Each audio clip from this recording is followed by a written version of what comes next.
Okay, so Revo Fitness are on board. And look, I'll be honest, when I heard $9.69 a week with no lock-in contracts, I thought there has to be a catch. But there isn't. Full gym, everything you need, free weights, pin and plate, cardio and functional training. It's open 24/7, no dodgy fine print. For $3 more a week, you get unlimited Pilates, massage chairs, and Evolt body scans thrown in. Like, mate, just join. Clubs are already all over Australia, so chances are there's one near you. Check it out at revofitness.com.au, revofitness.com.au, or sign up in club. Revo Fitness, genuinely good value. I promise I wouldn't lie to you.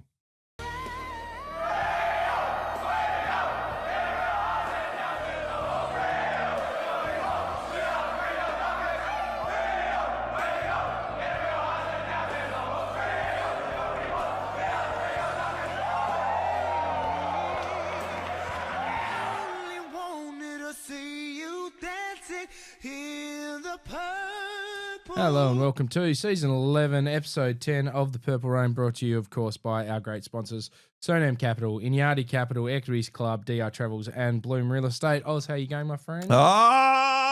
Yeah.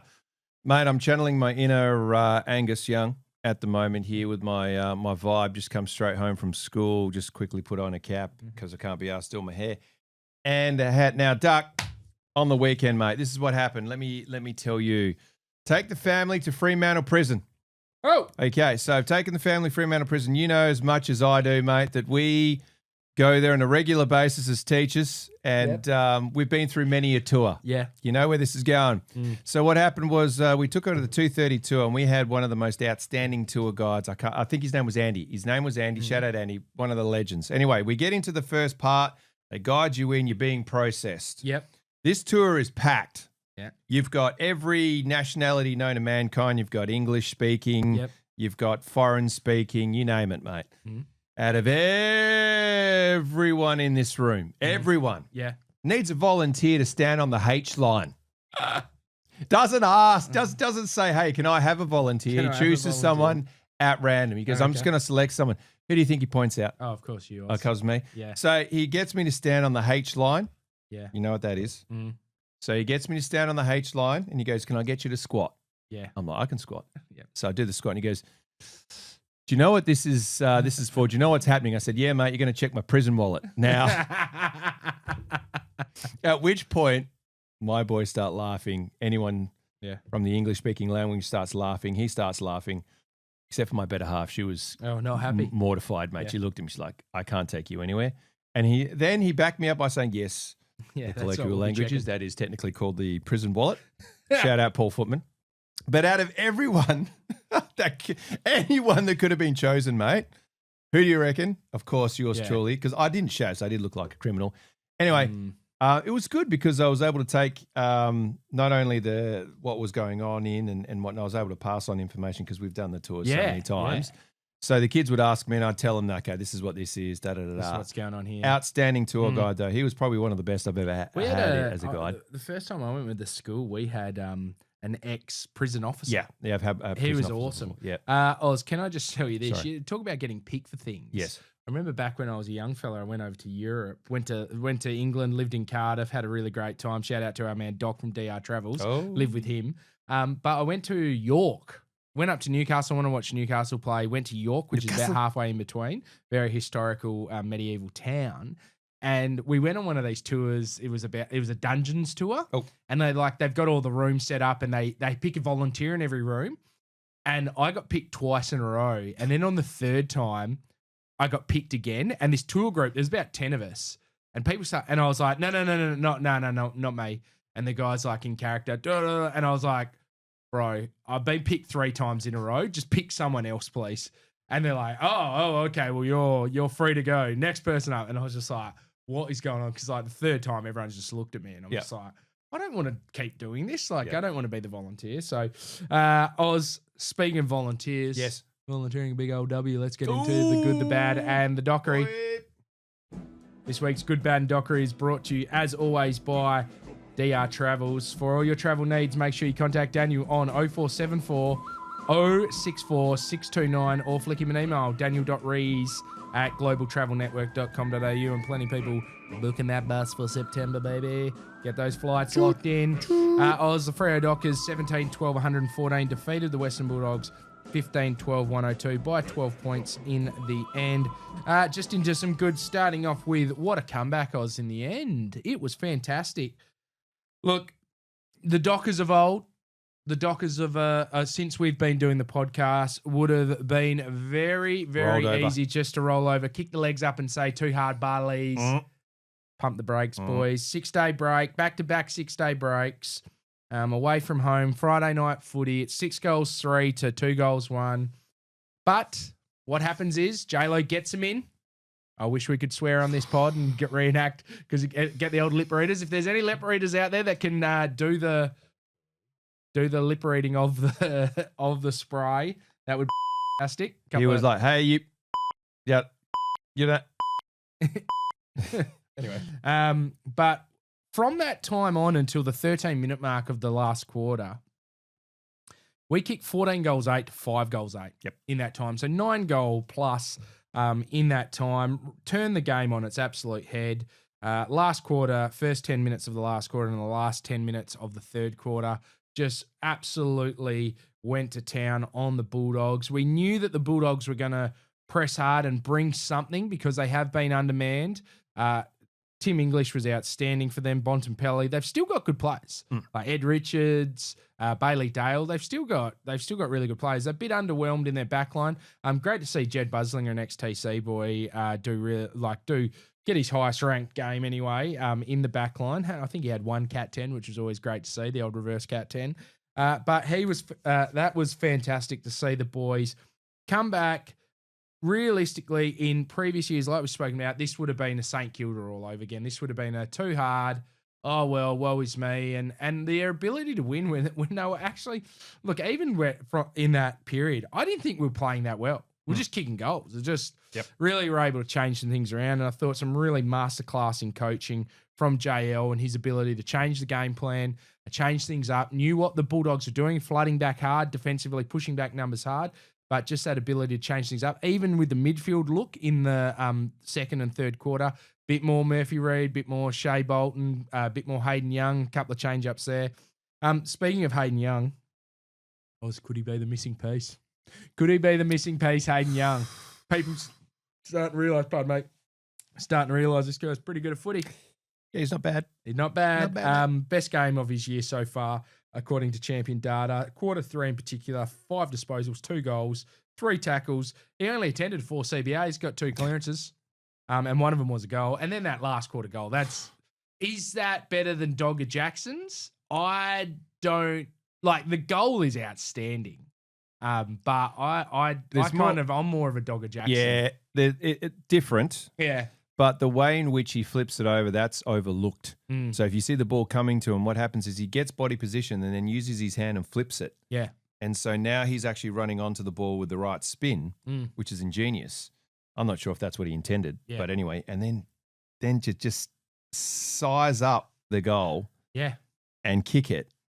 Unbelievable. And look, I actually think his goal from that goal from the center clearance after we were pressing, and then Doggies kick one. I think Doggies kicked one. They do. And then we just got we've kicked Switkowski's kicked goal, Tracy's kicked a goal. It's all really tight. Then the Doggies kick a goal and you're like, oh, heartbreaker. And then it's like Hayden Young goal straight away. Yep. And then Josh Tracy goal, then Hayden Young goal again. It was just like, oh man, we just kind of broke him in that little section there. But then as well, Chapman, Young, Tracy, Brayshaw, they all kick goals and blow the game apart, which was really exciting. Oz, shall we get into your Macho Man? Because there's definitely a goal we're going to talk about next. This week's Macho Man is brought to you by Bloom Real Estate. As always, buying or selling, why not give Fraser a call? His number is 0439 092 248 or flick him an email. Fraser@bloomwa.com.au. Oz, Macho Man for this week. Shea Bolton, Duck. 30 possessions, most of which came in the second half because similar to what was going on in particularly the first quarter, there was a whole lot of down Dockers, if you know what I'm saying. But as the Macho Man says, I don't know why I'm pointing to my sound deck, but I am. As the Macho Man says, the cream rises to the top. Shea Bolton put on an absolute masterclass, Duck, not just in terms of accumulating his 30 disposals and his 497 metres gained, but it's in the manner in which he gets involved in other things. And if you look at his scoring involvements, mate, 16 scoring involvements from young Shea Bolton. Yep. And 83% disposal efficiency. When we needed someone, particularly in centre clearance, just to have a little bit of class, ding dong. And the goal that he kicks to seal it, I think that's the sealer. Yeah. So they come storming back. Yeah. Where, the sphincter is shrinking well and truly. Like the prison wallet is closed. It's closed. It's closed, mate. Closed for business. There's nothing going into that prison wallet. And then, out of pretty much nothing, I still can't understand how he gets the ball from collection to foot so quickly and just snaps that goal. And then you see Bevo's face and he's like, that's game. He literally says that's game. Game blouses. Game blouses. And mate, can you think of another performance like that in such a short period of time? But a performance like that from a Freo player that gets you so up and about. Oh, it's unbelievable, isn't it? I mean, he essentially took control of the game in that last 5 minutes. Like, he got a number of clearances in a row. And it's like, oh, Bolton's got another clearance. And you're just like, oh, hello, how do you do here? The goal was fantastic. I think the fact that his score involvements were super high. I think it was his career record, 16 score involvements. So that's the best he's ever done in regards to score involvements. But the fact of the matter is that this guy is now averaging. Last year, he averaged on his old champion data 10.5. He's up to 17.3. So his growth has been unbelievable. I had a look today, Oz, as well, and I thought, how are these guys actually going in regards to guys that have played 8 games? So I got rid of every player that hasn't played 8 games. Right. There's about 224. All right, people that have played all 8 games so far this season. Bolton's ranked 6th, Jackson's ranked 7th, and Caleb Sarong is ranked 13th. So in terms of their average points ranking, absolutely doing outstanding. Bolton and Jackson as well as Sarong. And it's been growth from those guys that have really, really seen us grow, as well as the growth from the guys underneath. Oh, there's a little bit of a side note, by the way, as well. In the 219th ranked player is Neil Erasmus. Cal Warner, 212th ranked player. But I thought Cal Warner actually played really well. He was really good. Mate, it took a couple of really good marks in the last quarter. 21 disposals, 8 marks, and 6 intercept possessions. Yeah, he had 5 turnovers, but as long as he's got more intercepts than turnovers, that's what we're talking about. Speaking of guys that are doing really well, geez, Dogger Jackson's having an absolute field day with his ability to just continue to grow. I think that it's interesting, isn't it? Because I put up a little post about Dogger from a different source than I usually would, and there's a little bit of negative feedback. Hey, don't be so mean with Darcy. And I was like, what's going on here? What did I miss something? The initial post on it was a little bit negative towards Darcy. Oh yeah. I think it's fair to say that me in particular, Oz, you've always been pro all the players, but me in particular I've been a little bit like negative around 2 ruckman. Yes. I didn't like it. Yep. But I think the key is actually, yes, we do need 2 ruckman. Correct. Whether it's Cox or Darcy, I don't mind. Yep. I think that Darcy's probably better than Cox at the moment in reflection. But I think the key thing is that Luke Jackson needs to be the number 1 ruck. Okay. I think that's the argument now isn't should we play 2 rucks, shouldn't we play 2 rucks? I think the argument now is Luke Jackson a guy who can hold down that number 1 ruck position, and should he be the number 1 ruck? And I think that answer is yes. What do you think? I think your arguments around the 2 ruck combo and why you were against it were valid. I was for it because I always thought that I didn't want Jackson to be worn down by season's end, but I thought, genuinely speaking, another ruck gives a really good chop out if used properly, and then you've got someone like Jackson to come into a 4th quarter. Now, that's becoming more apparent. I didn't think it would be like this. Yeah. Because now the evidence is that if you have another ruckman and you've got a relatively fresher Luke Jackson in the second half, ain't no one going to be stopping that bad boy. Yeah. Now, it just means like he might not be as dominant in the first half because you're equally sharing hitouts. And Mason Cox, in terms of his hitouts, decent. So just quickly going back to and it doesn't look like it's like anything major, but he's got 25 hitouts. Now, he doesn't take too many marks, but he does bring it to ground. But he's a big body that's hitting the opposition ruckman. Yeah. And so over time, you get to that fourth quarter, in particular third quarter, fourth quarter, and that's when Jackson really starts to get that ascendancy going. I think that's going to be really important come crunch time at the end of the season. So the less toll we put on his body, Duck, I think the better down the track. And if you look at the champion data ranking points, so Jackson gets 10.4 in the last quarter, Tim English 2.4. And that's just that, like you said, it's that constant battling. And look, to be fair as well, like Cox and Jackson out-rucked English. Cox even had more hitouts to advantage than English. Now, I know they're probably not going against each other, but yeah, it is correct in regarding like, just making sure that we have that dominance around stoppage. And from that, we're able to kick 9 goals, 6 from stoppage, which is really important. Now, center clearances is interesting. 4 goals, 3 to 5 goals straight. Yeah. So we had 8 scoring shots to 5, which is really solid. But again, we lose out in those center clearances, and I think a lot of respect needs to go to Harry Garland, who's actually our stoppage coach and been working really well and giving us a number of different looks with Reed, Bolton, Sarong, Brayshaw, Young, Jackson, Cox in there. Every now and again, unpredictability. Johnson, a little bit of chaos in there.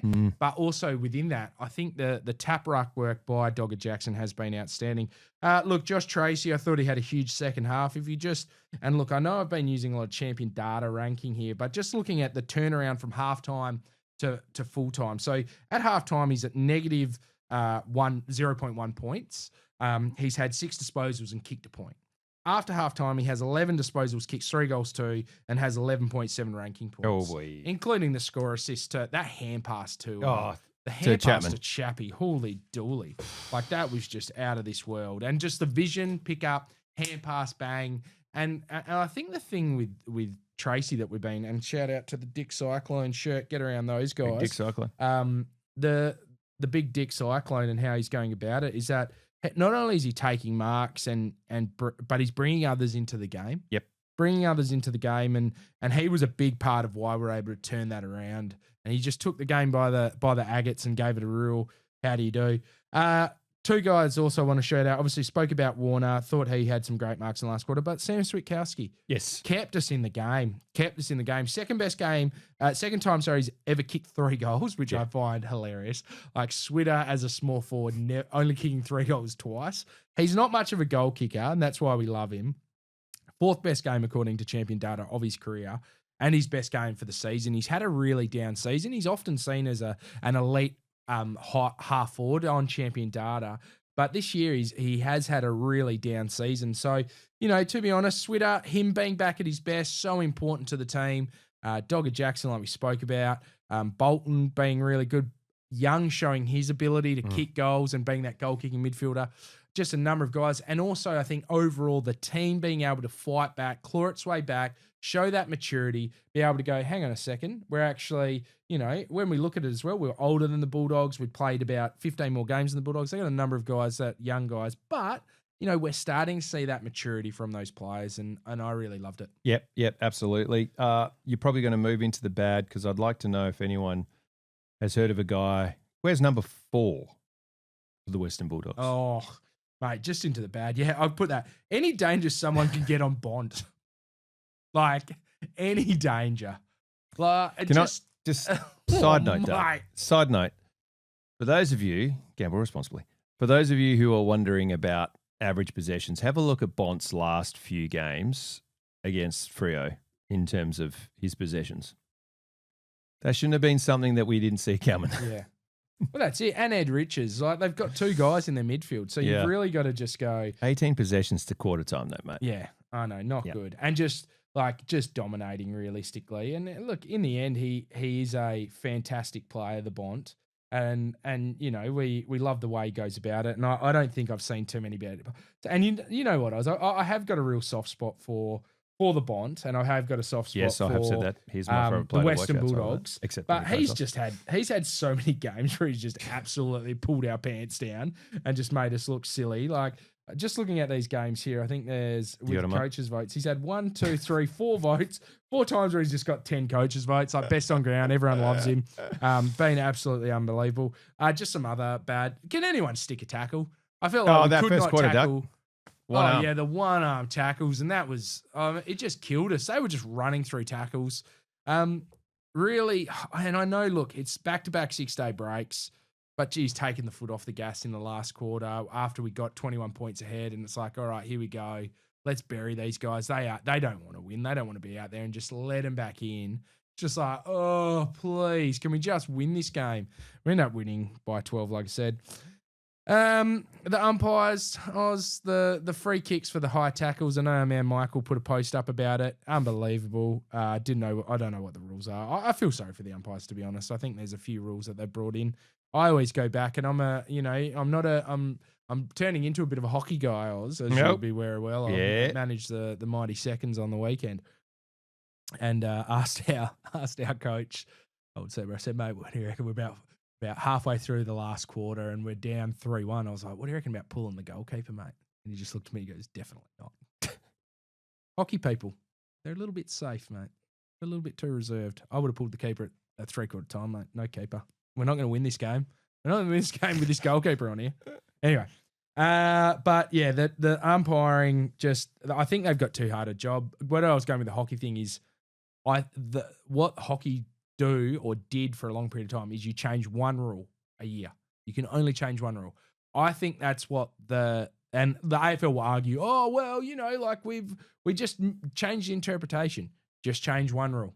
One rule gets changed a year, and at the end of the year we review it. Do we like it? Yes or no? Because the AFL have brought in some good rules. You don't have to wait for the flags to be waved. The 666 rule I really like. I actually don't mind the lasso rule.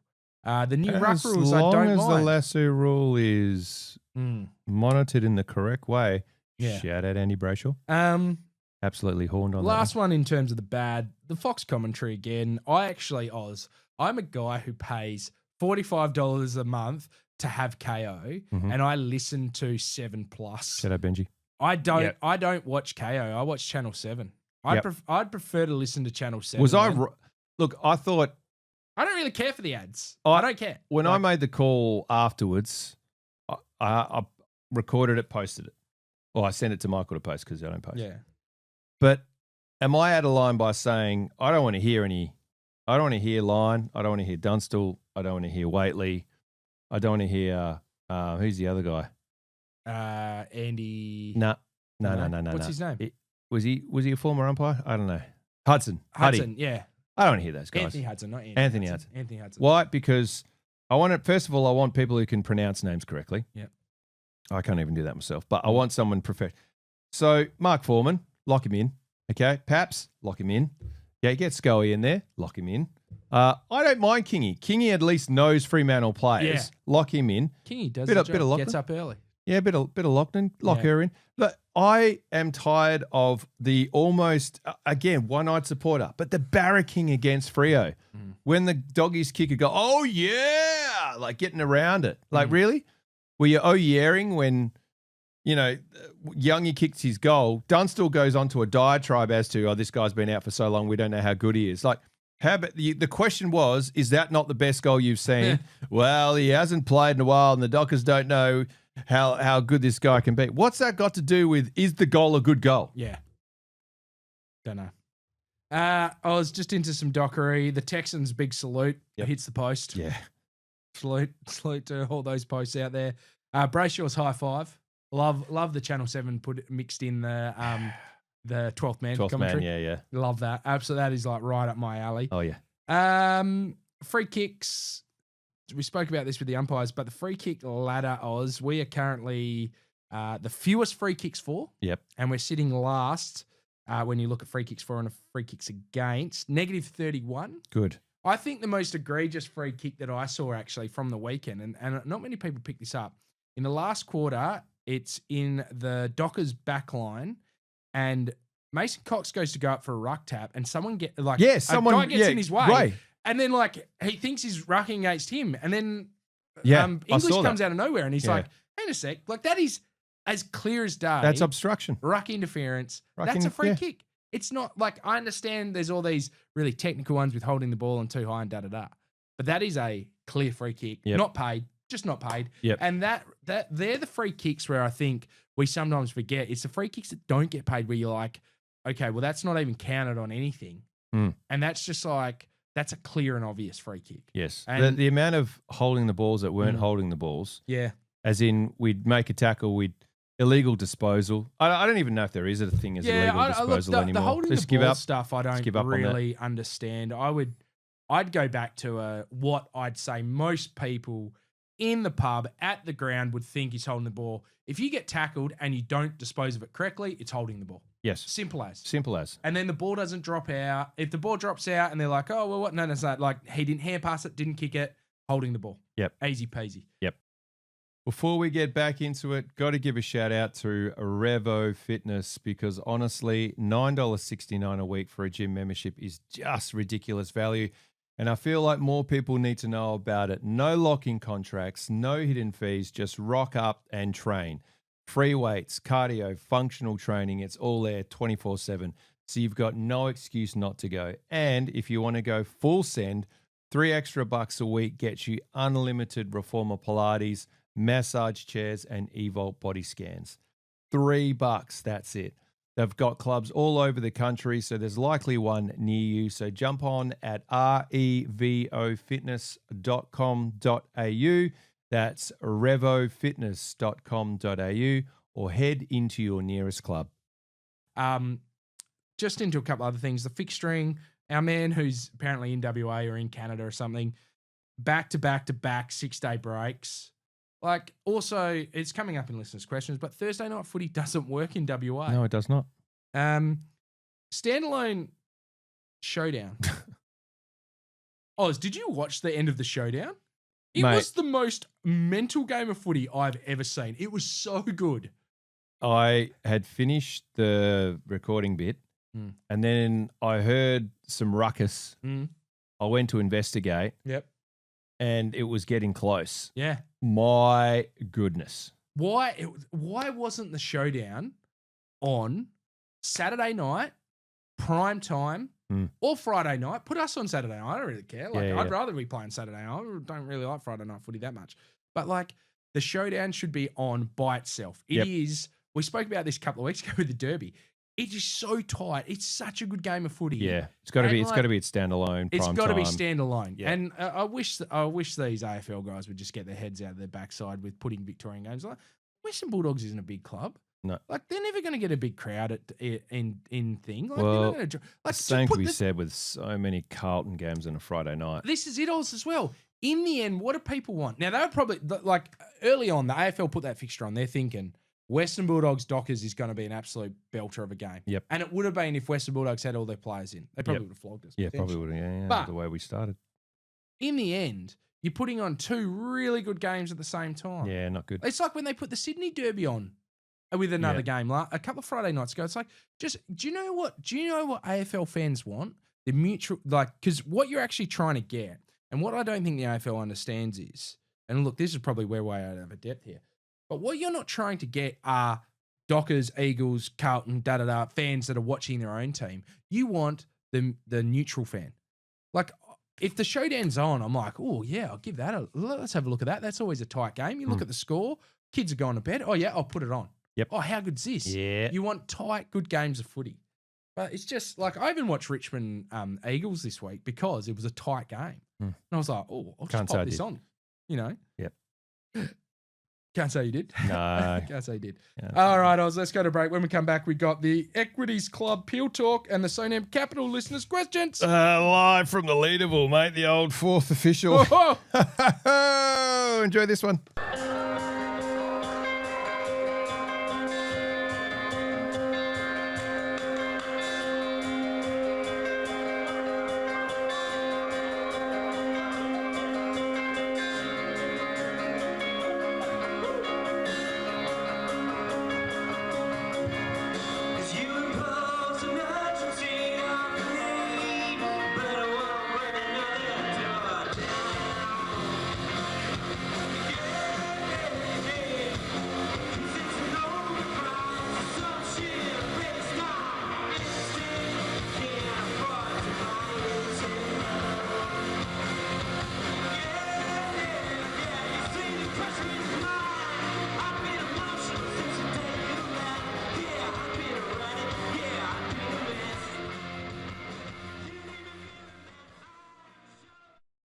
Welcome back to the Purple Rain. Purple Rain. Daily Lights live. What that Oh, was? that was the fourth official. Fourth official. What's Yeah. fourth official? Fourth official was before Daily Nights. So that's with El Dano singing. Oh. That was now that was We're going basically back in time. that was a band competition that we were part of at the old Leedy, and someone recorded it, heard what we were doing on the pod. Someone got to Dan, gave him the video. He sent it to me and said, "Can you extract audio?" So I've extracted the audio. It's not great audio, but not it's bad, like but- from a kind of Jeez, I camcorder. tell you what, Jungle Drums will be beating for us to bring back the band. Fourth official. Yeah, we're That's a actually good having name. our first jam in like 2 weeks. jeez. I know, mate. How many people in the fourth official were in the Daily Nights? What was the crossover? It was just the lead singer left, Yep. and then rhythm guitarist ended up being our lead singer. Oh, so you just dropped a member. Yeah. Oh, So we essentially had like an acoustic yeah. with the occasional. Did the lead electric. singer go on to do anything? Well, he left because he had other sort of Yeah. professional commitments. Oh, okay, cool. Yeah. It's not like No, we all like- love each other. We caught up. Mate, in am Australia. I high enough on the camera? I've just Yeah, I no, accidentally you're perfect. I hit the wrong button and I've dropped down. So if anyone's watching and they're like, "Duck just shrunk," I need to shrunk the This kids. is just. Let's get into it. Sorry, it's time for some Peel Talk. This week's Peel Talk is brought to you by Equities Club. Free for a free weekly email breaking down the ASX small cap opportunities. Small companies that could go through the roof, over big. With over 20,000 investors already that get in. And right now, and I've got to double check this, surely Oz, they're not still giving away this ounce of gold. Come on. Just head to equitiesclub.com and enter for free. Oz. Peel Thunder, 21-9, 135. Smash the Cardies. Dang. 10-4-64 by 71 points. Just a couple of guys to talk about. The Riddler, love the way he went about it. 17 disposals and 27 hit-outs. Love that. He's just quietly going about his business as the third ruckman / fourth ruckman. Yep. But definitely keeping his options open, Aiden Riddle. Our man Kickett made his debut, laid out. Yeah, Ollie Murphy laid out. Really, really weird inclusion. 200 centimetre key back for a small forward. So swap that around. But he kicked 3 goals from 7 disposals. And a man I'd like to spend a little bit of time chatting about, our man Noddy O'Driscoll, 28 disposals, 6 inside 50s, a goal. Obviously, Noddy came out during the week with a really brave and inspirational, and I just love the way he went about it. Instagram post in regards to mental health, and I just think it's so great to hear that from players within the AFL. I know that, and this is the thing that I reflect on with our podcast and stuff like that. So, like we are critical of the players. Like we couldn't do anything that they could do. But I think that's the thing, is just reflecting on what is that pressure like? And there's no job within Australia, apart from maybe sport, where you get openly criticised and also demoted and promoted. Like you get dropped. That's so admitted. Yep, he got dropped. Why? Not good enough. Like that, and that kind of feedback. I think for most people, if you got openly, like in front of everyone, they just went, "All right, Oz, mate, you're not doing that job anymore. You're going down a level." Like in front of the whole staff, in front of family, friends, everyone. They're like, send out a big mass email to everyone on your contact list. Hey, just letting you guys know that Oz is down a level because he hasn't really been performing. I think it does come with its mental challenges. Yes. I'd say. Yeah, absolutely. I think very brave to come out and talk openly and honestly about his battles. And I think sets a fine example for others in that space, in our space, to openly have conversations, because it's not something that you take on individually. We all have, hopefully, someone or an avenue, something to be able to refer to and talk to about what's going on. So I think paved the way as an inspirational leader in that space. Yeah. And it's tough. We're talking about a young man finding his way in the AFL system, openly having a conversation about mental health. That takes balls. Yeah. So credit to him for being able to do that, and then to back it up with a prime performance, Duck. Yeah, that's it. And that's Big week. Yeah. Yeah. And look, this is a 23-year-old kid. I think we forget how young these guys are. I think I don't know what your mentality is, Oz, but often I will think that the guys that play footy are my age, like people who play footy are always either older than me or my age. Right.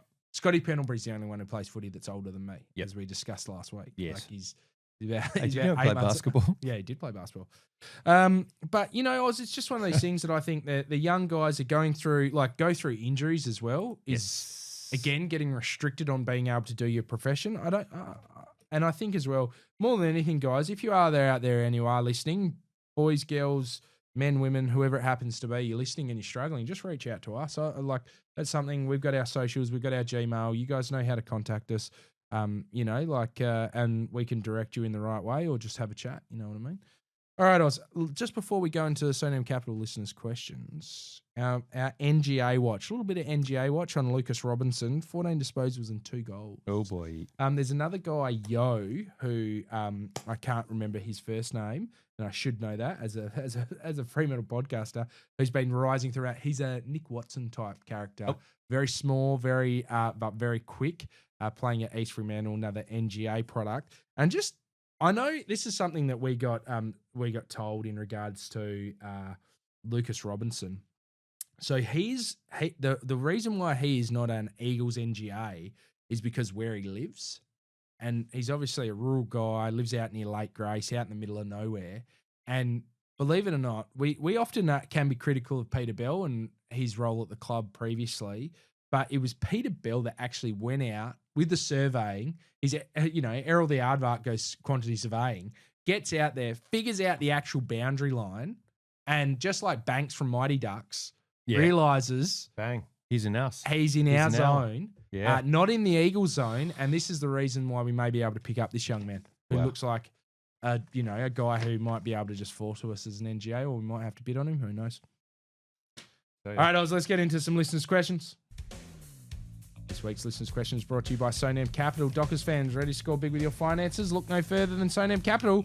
As a trusted financial broker, they specialise in home loans, business loans, construction loans, property loans, equipment loans, and even foreign exchange. They'll help you tackle your financial goals and set you up for victory on and off the field. So don't miss out. Visit sonamcapital.com today or call Nick on 0409 626 561. And let's build your financial future together. Oz, I'm going to kick us off from Wayne Rose. How will the multiple 6-day breaks in a row impact Freo's performance? It'll be very tough. This is my prediction.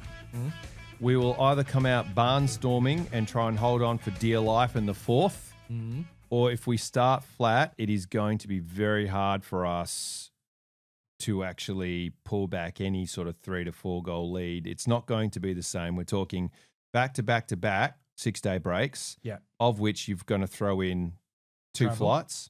Yeah. And on top of that, you've got a Hawks team fresh off a 7-day break or whatever it is. Yeah. Roughly. Seven, like Thursday to Thursday. Thursday to Thursday. Yeah. So I think if we win this will be one of the bigger accomplishments of the season because of the recovery expected. I dare say early in the week, it will all be about recovery. Yep. And about trying to get our players in top nick. Have a bit of a concern with a couple of our boys who look pretty sore. Alex Pearce with an almighty bump, which set the tone for the rest of the team. Yeah, looked like an AC joint. But maybe. It looked like the way he looked at it. But having said that, when you saw his shoulder, it didn't look like the shoulder was out of an AC. Stinger. Yep. As they call it. And he's a tough man. He's a tough man. Oh, the moose, mate. He's in the wilderness. Yep. Here you are. Come off second best if you hit a moose. Luke Sebastian Duck has asked this question. Are recent AFL draft bidding rule changes unfairly disadvantaging clubs like Fremantle? Well, potentially. If our man Lucas Robinson keeps shooting up the draft board, which we don't want him to. What we want him to do is like, pull that back, bud. Yeah, get him back in the Colts. Yeah, get him back. Just hide him away. I do love that he's playing against men at the moment. And look, it's going to be one of those things where they had to do something at some stage in regards to the draft. I think it's hard. They introduced these academies. I don't know quite. Well, it's more to do with the northern stuff, and then they've got them obviously in WA. It's to allow people from different backgrounds a key into an easier way into footy. I think it's worked to an extent, but I think it's just grossly unfair as well. I just think we look at compromise within the competition, and the draft is now heavily compromised. I think if you look at the last couple of premierships and grand finalists, it's all academies or father sons. And father sons have played a massive role in flags for the last 20 years, apart from maybe Richmond. Like Richmond are the only team I can think in the last couple of years that, and maybe Eagles in 18 didn't have any father sons or academies, but like before that, Geelong for a long period of time. Yeah. Magpies, like they got father sons and academy picks coming out the wazoo as well. Brisbane, father sons and academy picks, so doesn't really help. This one for you, Oz, from Chris Maddock. Does Thursday night games create a logistical and fan experience issue in Western Australia? Oh, 100%. I don't know how many times we have to go through a Thursday night and the difficulties associated with a Thursday night for the AFL to go, I just don't think this is working here. Yeah.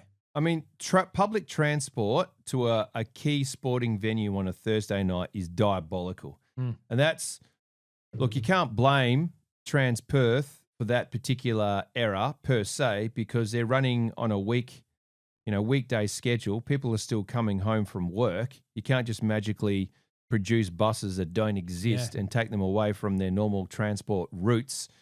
So it's very difficult for us to try and get people there. So it is going to be, it's not empty, but it's going to be, there wouldn't be the crowd that if it was on a Saturday night. Saturday night, you're looking at 55 plus. Yes. Thursday night, I reckon there'll be 40, maybe 45. It's going to be a good game. They will start filling up, but it won't be until well into the first quarter. Have a look forward. All right, next week's Thursday night game is going to be at 7:30 local time. Week after that, 7:30 local time, 7:30 local time, 7 o'clock local time, 7:30 local time. Our game's 6:10. Yeah. And people don't finish, there's no more 9 to 5, man. People aren't finishing work at 5 o'clock. We're lucky, we're school teachers. But, mate, I'm going to be rushing. I got hockey training, then I'm coming back. I'll be meeting you at the game. It's going to be a mad dash. And like you said, public transport's a nightmare. The whole ground is set up for public transport. So hopefully they do put on some more trains and buses, things like that. But I'm not sure. Again, who knows if Transperth have looked ahead in that. And just, no good. All right. Oh, you got me. Stephen Rodriguez asked this question. Are close come-from-behind wins more beneficial for finals preparation than comfortable wins? I'd just take a win at the moment. But I think, obviously, it would be better if we could have won even the last two games quite easily and then rested players and things like that. I think I heard Brayshaw talking about it, not Andy Brayshaw, his brother, whose name is Hamish, talking about it on Backchat, saying that obviously in the Carlton game, they took all the good players off, but they ran out of interchanges as well. Yeah. And the same thing happened in the Sydney game. Sydney playing Melbourne this weekend. I listened to them on the radio and they took off all their best players because they were home. And then obviously Melbourne just came storming back and they didn't have any interchanges left. So it's tough one. You can try and pull the boots up and go, all right, we'll look into next week, but then pull up stumps. But if you take off your 4 best players or 5 best players and you're replacing them with the 5 bottom players. Well, I can save you 4 distinct changes. If a player in the first 5 minutes of a game kicks a goal, said player does not need to immediately come off the ground if they are in the forward 50. Yep.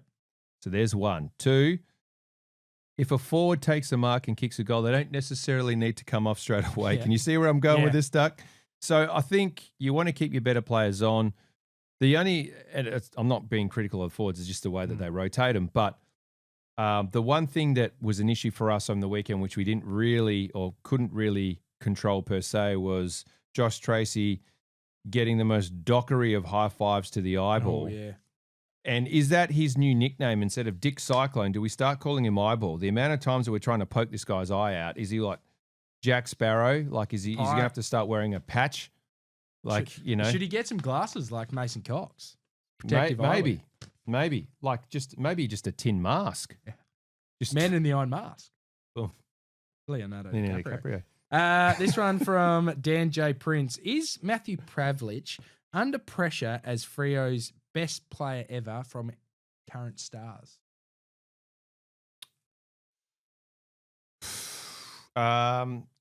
Temper that with expectation, people. Please be mindful. The Pav, demigod, played multiple positions. He didn't just play as a forward. He played as a key defender. He played as a key midfielder. And then he played as a key forward to end his career. And he was all-Australian in every single one of those positions. Oz, can I put someone out there who I think is actually the only person who can pass Pav? Yeah, go. Caleb Sarong. Oh, Caleb Sarong, maybe, yeah. 3-time Doig medalist already.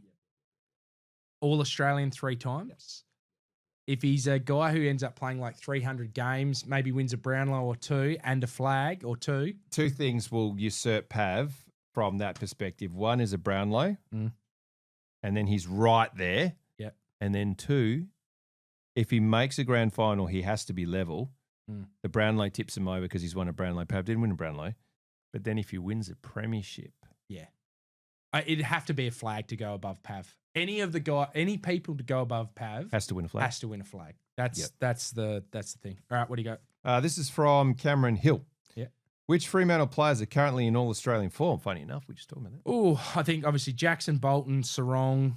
I would argue Jordan Clark because he's I think he's been really good. Love Clarkie. And I think they're the main Josh guys. Tracy. Oh, Surely. Josh Tracy. Yes, Yeah. sorry. Oh. Yes. Yeah. Anyone else, Oz?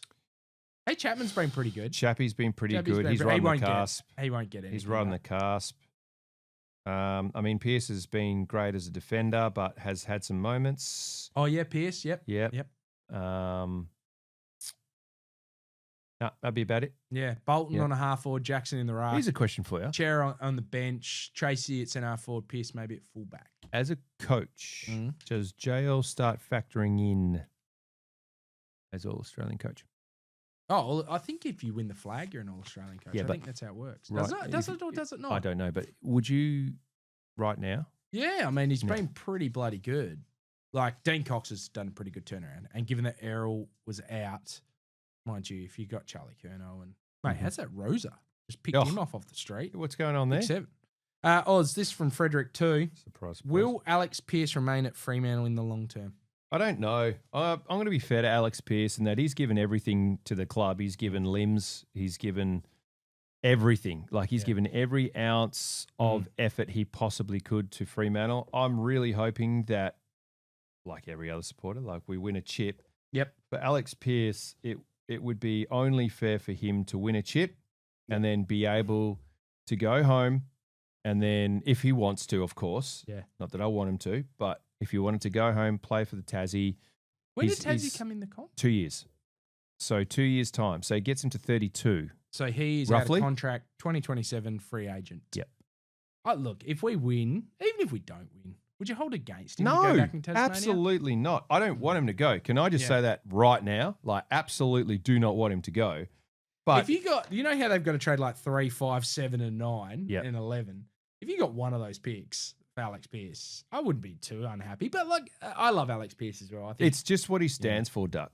That's. I think people, and if I could just go on a little bit of a not a rant, but just for me, diatribe is that? Diatribe or whatever it is. It's not necessarily like a player's skill that defines the holistic value of a player. It's what they bring to the club in terms of effort, but in terms of culture as well, and how they change things. And again, I know Paddy Voss was down on the weekend and he was pretty average. You know what I mean? Yeah. But diatribe, definitely not the right. No? Okay. Definitely not the right. Right. According to Google, it's a bitter, angry, forceful, verbal or written attack. So definitely not. Well, it's not angry, but it's a rant of some form. It's not really a rant. Anyway, the idea, like, the reason why I bring up Voss is I know he didn't have a great game, but it's the intangibles that he brings off the field that makes him so invaluable in the side. So I think sometimes we look at a player just as a magnet and as I don't know, like his value is this because he kicked this many goals, but we don't know what value they're bringing outside of that. Oz, can I just flip the next question to you? William Moran has asked, how can Fremantle get Voss back to his best form and confidence, do you think? Yeah, well, I think you got to be fair given the fact he's had an illness interrupted couple of weeks. He is far better at home than he is away. I think with that, you would look at how you use him in the first 5 to 10 minutes of a game. I think confidence. Yeah. I think if you get him up and about early, even if you're just hitting him up, it doesn't have to be a hit up and goal. It's just hitting him up on leads or whatever, getting him touching the footy. I think he feels if he touches the footy early, you're going to get confidence from that. I think if he hasn't touched it in a while, there's almost, okay, how do I do this and what sort of bravado, blah, blah, blah. But yeah, I think his value to the team certainly is his ability to be up and about. That's his value. Yeah, he hasn't really. I mean, he kicked 3 goals, was it, against West Coast? But he hasn't had that breakout game where you're just like, oh, how good's this? And I think being sick last week didn't help because he'd obviously had the really good game against West Coast. He's got the chance to back it up, and then he's crooking. And look, to be honest, this year so far, he hasn't had too many great games. Whereas last year he had a couple of really standout games where he's marking, goaling. Obviously the Collingwood game is the one that stands out. All right, what do you got for us? This is from Matthew Reynolds. Will Fremantle bring back the black kit this season? Oh, love the stealth kit. Wouldn't mind seeing the black kit with maybe a little bit of a black anchor outline. And the chevrons. Oh, something a bit different there for you. Boy. This is the last one from me. Yep. I know you've got a couple more. Stuart Fernan has said, is any illness or underlying issues at the club contributing with the late withdrawals and lack of energy levels? Good question. I look at flu going around. Yeah, maybe. I think most organisations are dealing with that at the moment. While you're doing that, look for Sean Warne's question. He asked me to see whether or not you could ask that question. Where is it? I honestly think that the start of that game, and you look at how we warm up, you can't question necessarily how we warm up because we're building towards the start. I personally like doing that dynamic type workout, etc. I just think we got jumped, and I think justifiably at quarter time they copped an absolute spray, and I stand by what I said. Every Fremantle supporter thought that was subpar and needed to be dealt with, and it was dealt with in a way that wasn't. You can't deal with that necessarily in a calm way and expect to get a result. Okay. You know what I mean? You need to bring that down. Anyway, now this is from Jake Pizzuto. With Jackson now leading the ruck, should Fremantle select a second ruck who offers more forward impact than Cox? It's interesting because I feel like, when Cox went forward, it kind of creates that disruption. He's still a really good contested mark, and he kicked 2 goals the previous week, so he's going okay. But it's weird, isn't it? You're kind of, if you were to play, say, a Draper or a Riddler or a even like a Nichols, something like that, or even a Voss through the ruck, would you get more in your forward system? So real interesting one in regards to that. Not sure. I think J-Lo rates hit outs to advantage so highly that he, like, Sean Darcy's like number 1 magnet on the board a lot of the time. And now I think Luke Jackson and Mason Cox are right up there. And they wouldn't bring in an experienced ruckman if they weren't always going to play 2 rucks. Yep, fair enough. Last one from me from Warney, Sean Warne. I found it. Sorry, Warney. Is there a way that clubs to influence who commentates their games? I think there is.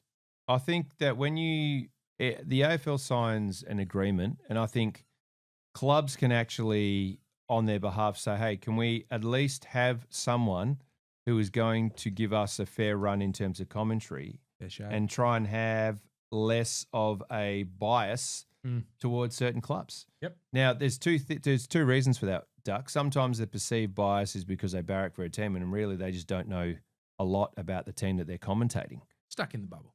Yeah, correct. So they're in the VFL bubble, mate. They don't care outside of Victoria. Yeah. And if you look the at unfortunate thing is that most West Australia, South Australian, Queensland, New South Wales teams there, commentators and guys from that area, they actually need to know about the Victorian teams. Correct. So they care about it. Whereas the Victorian commentators like, man, I got 10 teams I got to worry about in here. I don't care about anything else. I don't often listen to West Coast games, but I was in the car on the way to a golf shop or something. And then as I was driving there, I happened to listen to, it was Foreman, Paps, and Scully. And I think it might have been Jacko. I can't remember.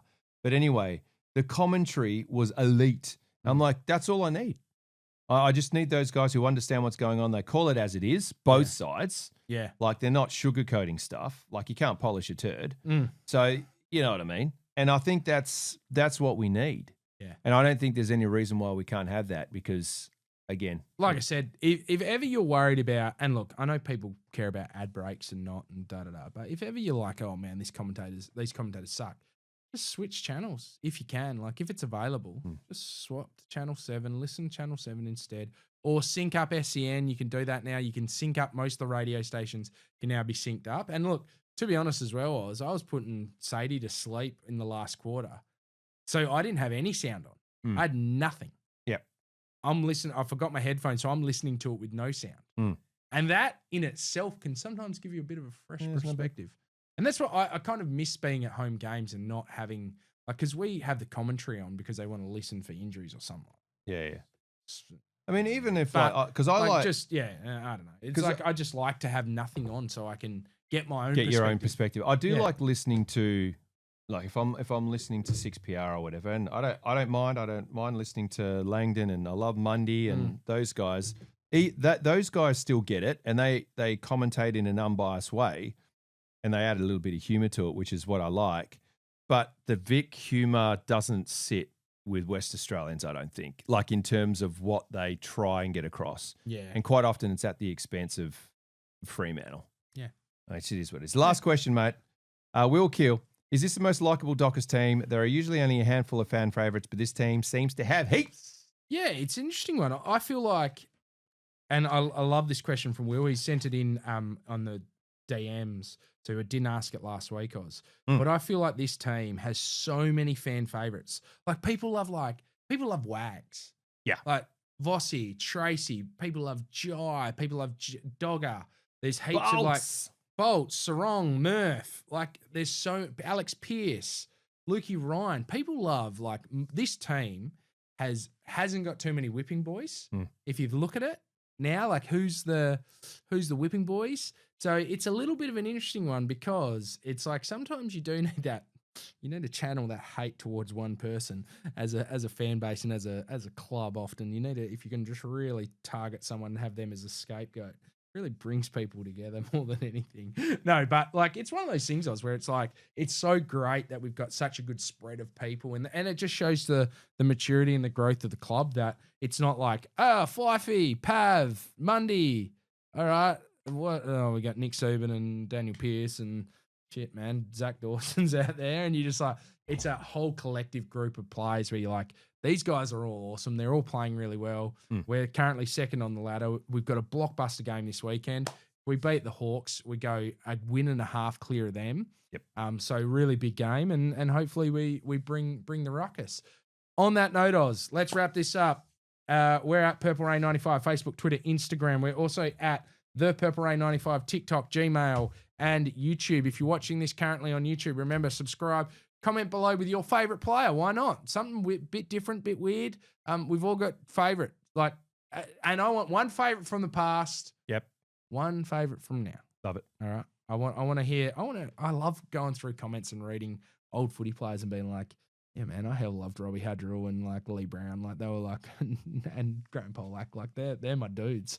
All right, Oz. On that note, Thursday night footy, guys, make sure you get around it. Make sure you get around the final siren as well with all that kind of stuff. And make sure you subscribe, rate, and review. Share this with everyone you've got all friends with and stuff like that, and plenty of purple friends, and away we go. 1, 2, 3, 4.